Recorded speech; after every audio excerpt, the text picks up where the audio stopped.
Good afternoon, my YouTube familia. Once again, I hope you are all well and welcome back to the channel. This is Prof. Nicholas Fredericks, your football coach, academic lecturer, and also a family man. Yeah, so in today's episode, I want to talk to you about a very pertinent topic in the football circles, and that is um, with regard to amateur football. Amateur football, I think I made a video in the past where I talked about some of the challenges that second division club owners are facing. And this time around, I want to talk to you about one in particular. And this one is, you know, long-term player development. It takes time to develop players. So this is quite important to note. It takes plus minus 10,000 hours to produce a professional player. So, of course, not all the players would turn professional, but then it takes so many hours, and there are views or school of thoughts that a second division club owner, especially in Namibia, cannot dictate what his or her players are doing out there. That one is a challenging one. As much as I understand that we are not giving players salaries and all those kind of things. I fully understand that. I mean, sometimes that can be frustrating. But one thing you need to understand is that in Namibian football, second division, third division, or I mean, some regions have fourth division. So we have got fourth, third, second. I mean, there is not much that the clubs are getting from the football association. So most of the times the club owners would actually fork out money from their savings, and so it's a struggle out there. But for some of us, especially in my case, I'm doing this because I really want players or the youth to showcase their talent. So that's the main factor, and then to see if I can keep the boys out of the streets. That's also one motivating factor. But then why a club, I'm a second division club owner, or a club can actually advise players on certain things is because of this long-term development, because we are trying to develop players. So you actually, as a player, owes us something for developing you, because in most instances we would find players who are 16 years, 17, and then when the player is 23, this is when the player feels the club can't actually dictate what he or she is doing.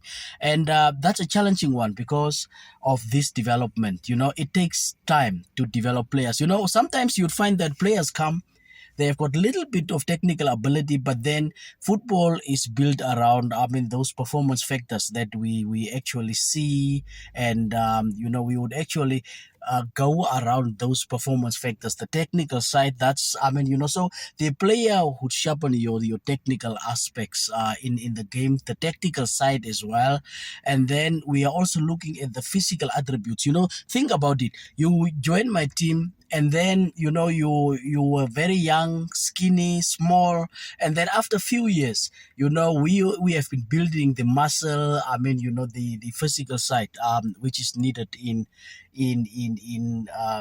football. Or in some instances, I've seen players who run like marathon, like athletics. They join football, but then they run like athletics. They don't protect themselves, and then you teach them over the years, no, when you are running, do this, do that, and then this player is mature now. He knows how to protect himself when he's running.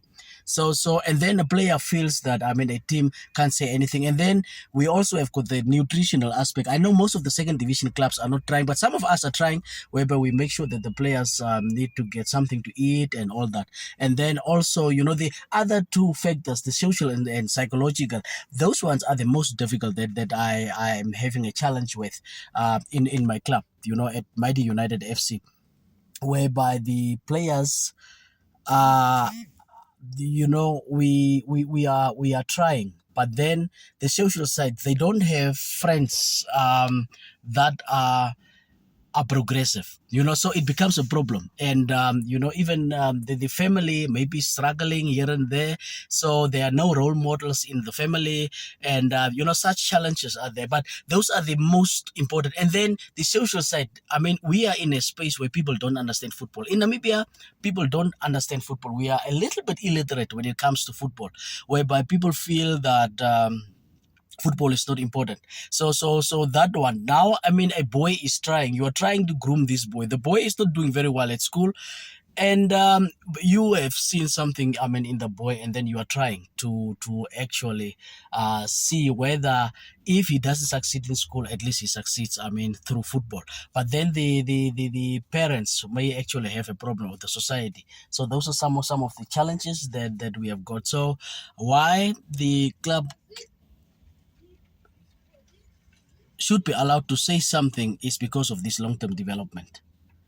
Yeah, so as I'm still busy with this very pertinent topic, yes.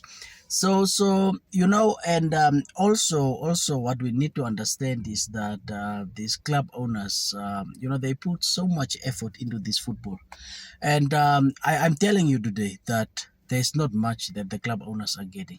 There is not much. There is actually nothing that the club owners are getting, because the grants that we are getting, I mean, there's nothing. I did an analysis at some point, and to hear that sometimes players feel that they don't get much.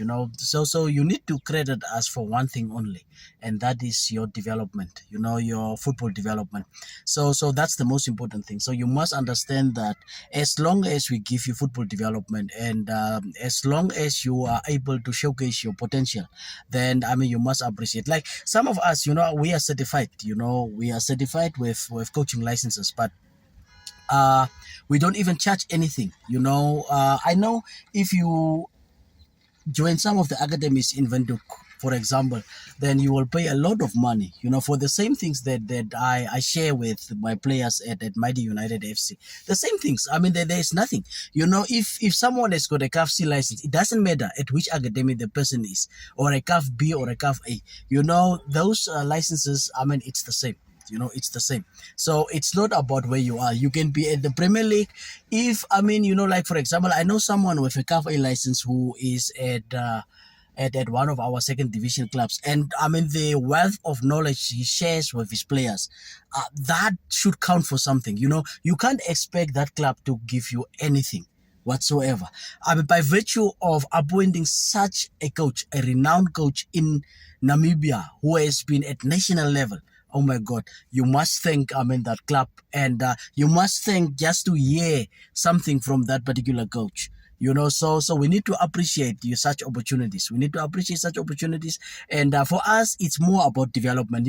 I know there's another side of football where I mean, those who are playing bush tournaments, I mean, my position when it comes to bush tournaments. So you'd find that someone, for bush tournament, people don't care about development. It's all about winning. So they would just select, I mean, the best player from this team, best player from the other team, and then they would actually go, I mean, and then compete. But that is not development. And it's once off sometimes whenever there are tournaments. So for some of us, we live with players, on a daily basis. We see how these players are growing, from and developing from age 14 to age 23, 24, and so on. That's development. That's what we are busy with, and what we should be credited with. Yeah, and that should be the understanding. That should be the understanding from everybody. So whenever you see a second division team, or a third division, or a fourth, if you don't love football, don't join such a team, because we don't have money. So we need people who love football, and who want to grow in football. So if you know that this team can develop you, then you can go there. But if you are financially driven, then, I mean, it won't work. So in Namibia, of course, NFA is trying now. I think I must take off my hat for them. They are trying, especially at the at the NPFL level, players are getting paid. It's not much, I mean, compared to other leagues in Southern Africa, for example, but at least they are trying. And then in the first division, I have also learned that some of the first division teams are paying players here and there. Some another 500, some give 200, I mean, per month. But as you can see, it's not much. It's not much. So I also speak under correction when it comes to those figures. And then second division, some clubs can give winning bonuses, but to pay players monthly or giving monthly allowances, it's impossible. And then the other thing also that you need to understand is that you can't have contracts at amateur level. So these people are losing more than what you think. So now you have developed a player, at least in South Africa. I remember there was a case of, I think it was Cape Town Spurs and Kaizer Chiefs, where a player went and he was amateur. He apparently signed a contract, but then that contract was not valid because I mean the team is in is at the amateur level. So I mean this club, at least I mean what FIFA has done, if you register a player on FIFA eConnect, at least I mean you get a developmental fee. But now I mean in our country it has been fixed. In South Africa, I heard that, I'm not so sure, of course under correction, that for each year that you have developed the player you get 10,000. So at least that one is better, so that I mean the clubs can also get something out of I mean their development activities with players. So yes. So that's I mean what I wanted to discuss with you when it comes to amateur football, and also why players need to understand that second division clubs may not give you something, but you owe them for the developmental efforts. I mean the efforts that they put in to nurture you. So you need to appreciate that what they are doing. So we need to look at the bigger picture, and the bigger picture is for you to one day play for NPFL and then also for the national teams. Through your team you can reach the regional level, and from the regional level normally the under 20 team is just here, and under 20 it's international. So you must look at it from that perspective, and that's often I mean the thing that people don't understand, that they expect something I mean from the second division clubs, but here it's all about football and football development. So it's not about earning yet. So you won't earn. We are trying to nurture you to make sure that you become better players so that you can access those opportunities out there. So thank you very much, my YouTube familia, and thanks to those who will be joining us for the first time. Please make sure that you subscribe to my channel. I have realized that so many of you are watching my content, but you are not subscribing. I don't know why. I don't know why. I will always share these interesting issues with you, from academic football and then in life in general. So thank you very much. Bye bye.